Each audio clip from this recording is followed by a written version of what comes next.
दोस्तों, इस संसार में हर कोई किसी न किसी कठिनाई से जूझ रहा है, लेकिन जब एक भूखा पेट, एक सच्ची नेकी और ईश्वर की गुप्त योजना मिलती है, तब जीवन की तस्वीर ही बदल जाती है। यह कहानी है अर्जुन नाम के एक भूखे लड़के की और मधुर नाम के एक साधारण लेकिन महान दिल वाले दुकानदार की। शाम का समय था। आसमान में हल्के बादल थे, लेकिन हवा गर्म थी। सड़कें धूल और शोर से भरी हुई थी, पर उस चहल पहल के बीच एक कोना ऐसा भी था जहां जिंदगी थमी हुई लग रही थी।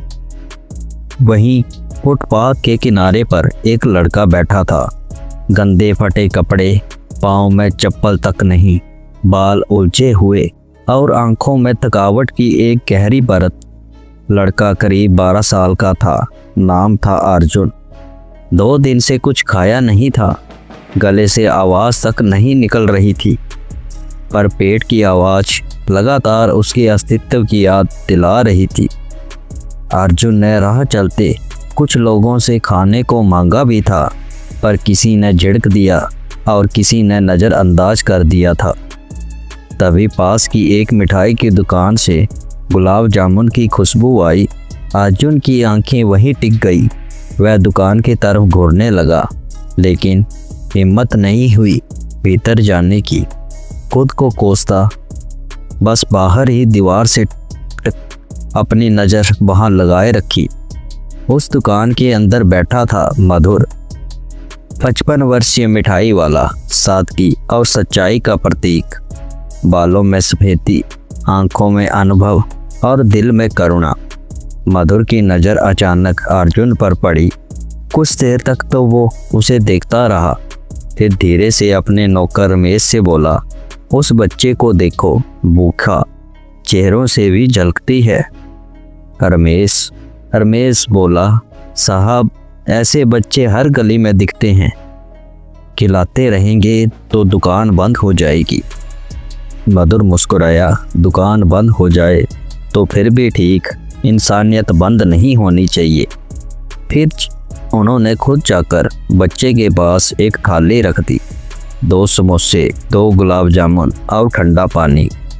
अर्जुन को जैसे भरोसा ही नहीं हुआ। कुछ पल तक देखता रहा, फिर जैसे भूख ने शर्म को हरा दिया, झुककर खाना शुरू किया। हर भूख का एक निवाला उसकी आंखों से नम के आंसू निकल रहे थे, जैसे भगवान खुद उसका पेट भर रहे थे। खाना खत्म होने के बाद अर्जुन दुकान के सामने झुका और कांपती आवाज़ में बोला, साहब, मैं कोई चोर नहीं हूँ, काम कर सकता हूँ, बस बहुत भूखा था। मधुर ने उसका सिर सहलाया और कहा, अगर तुम सच्चे दिल से काम करना चाहते हो तो आज से ही यही तुम्हारा घर है। खाना भी मिलेगा और इज्जत भी। उस दिन से अर्जुन ने दुकान में झाड़ू लगाना, मिठाई सजाना और ग्राहकों को पानी देना शुरू किया।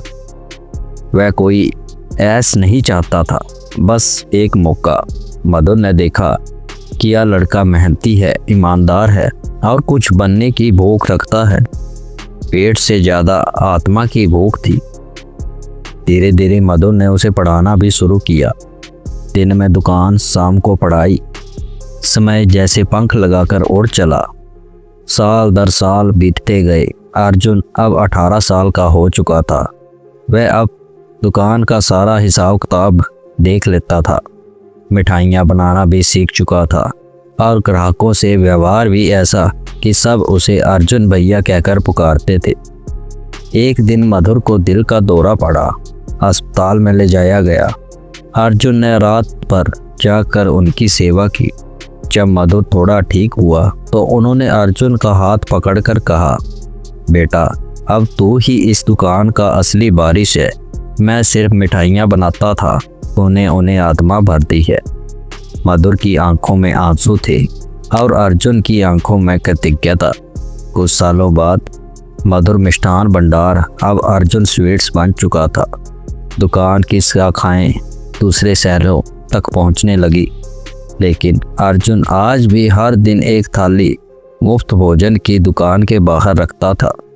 जब कोई पूछता क्यों, तो अर्जुन मुस्कुराकर कहता, क्योंकि एक दिन मैं भी वहां बैठा था और किसी की नेकी भगवान की योजना बन गई थी। दोस्तों, इस कहानी का सार भी यही है कि जिंदगी कब कहां कैसे पलट जाएगी कोई नहीं जानता, लेकिन जो नेकी हम दिल से करते हैं वही ईश्वर की सबसे सुंदर साधन बनती है।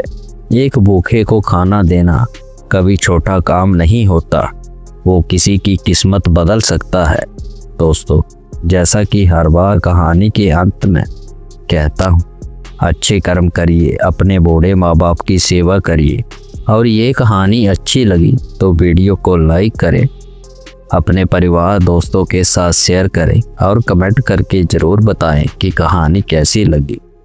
और ऐसी ही और कहानियों के लिए इस चैनल को भी सब्सक्राइब कर लें। आपका समय शुभ रहे। धन्यवाद।